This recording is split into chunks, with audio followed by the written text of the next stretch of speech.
You're going to have to face a lot, young man. You've got a long journey ahead of you because you're going to find out that while your father did a lot to you, you're going to have to make it on your own. This world we live in is tough. Tough. It will beat you down. The world, the life that we live in, is the ultimate competitor. The world's tough. The world's tough. It will try to take you out. It will. It will find your weakness and it will just hammer you. So it's time to get back to work. Get back to work. Stop hearing yourself talk. Get off the podcast. Don't be on social media too much. Cut out all the noise. Get back to the mental lab because that's where the knowledge came from. You need to get to a point in your life where nothing can hurt you because you know exactly who you are. You've faced your demons. You've heard all your past traumas. You've listened to them. You're able to say, okay, now I can talk to people about what I went through. I'm no longer embarrassed. I'm no longer ashamed. Being ashamed is one of the biggest things that kill people nowadays. In their minds, it kills them from moving forward. I'm ashamed of myself. Don't ever be ashamed of anything you've done in your life. Face it. Fix it. Make it better. Everything I need is in my mental lab. Everything. Because I'm in constant study of myself. I know what needs to be conquered because I'm constantly going through what I don't like, what I'm not comfortable with.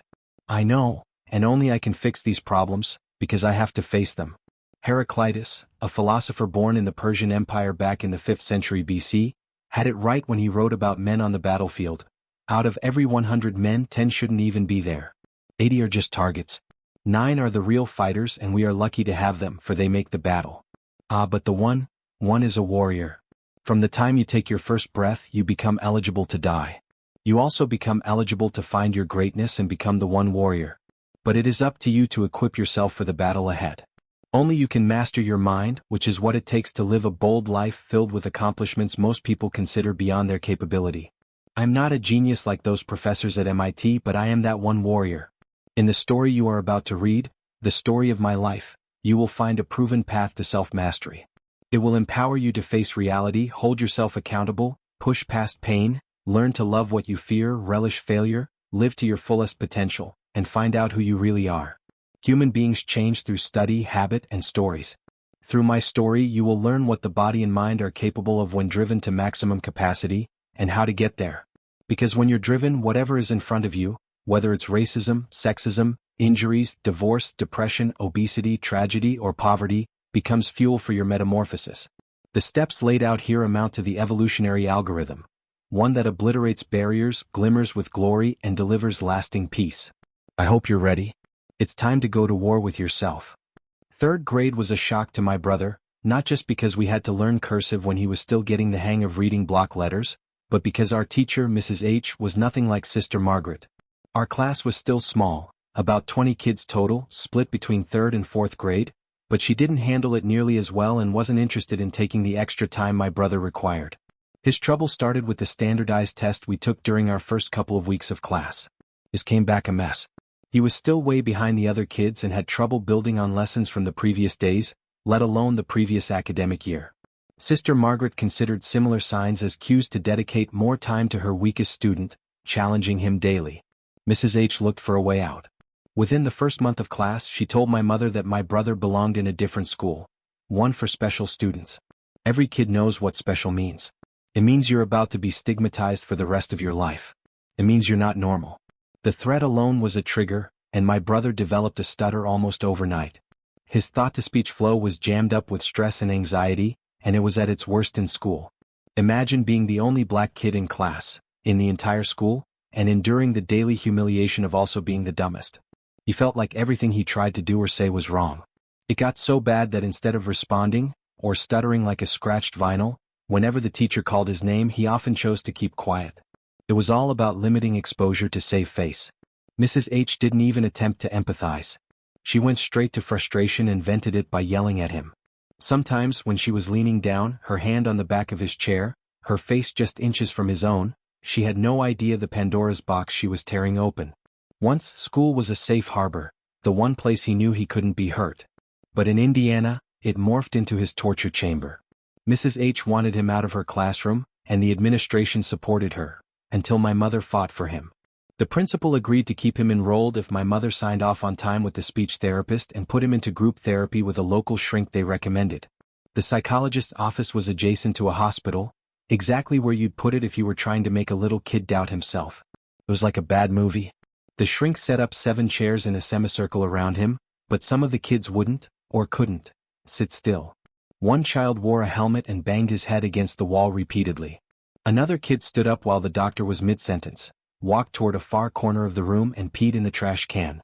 The kid sitting next to my brother was the most normal person in the group, and he had set his own house on fire.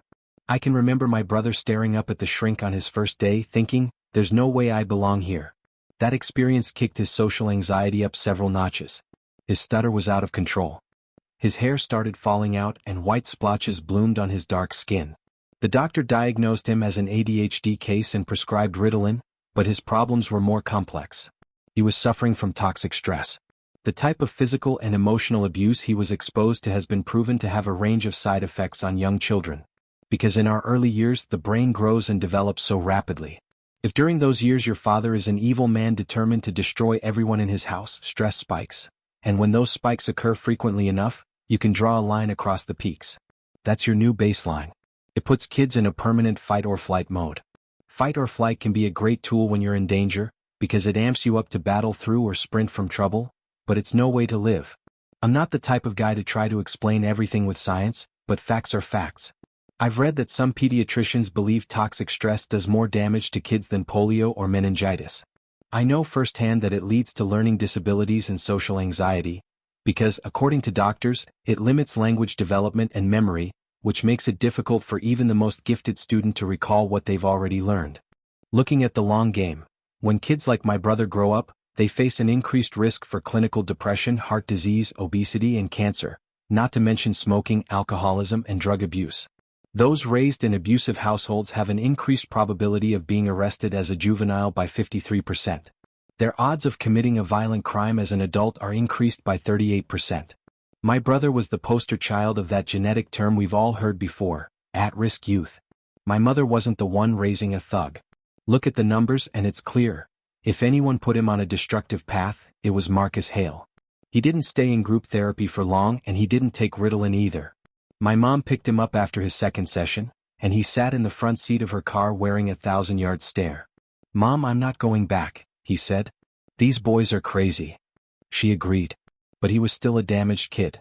And while there are proven interventions on the best way to teach and manage kids who suffer from toxic stress, it's fair to say that Mrs. H didn't get those memos. I can't blame her for her own ignorance.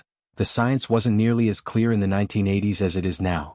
All I know is Sister Margaret toiled in the trenches with the same malformed kid that Mrs. H dealt with, but she maintained high expectations and didn't let her frustration overwhelm her.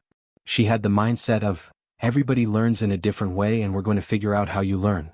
She deduced that my brother needed repetition, that he needed to solve the same problems over and over again in different ways to learn, and she knew that took time. Mrs. H was all about productivity. She was saying, keep up or get out. Meanwhile, my brother felt backed into a corner. He knew that if he didn't show some improvement he would eventually be shipped out to that special black hole for good. So he found a solution.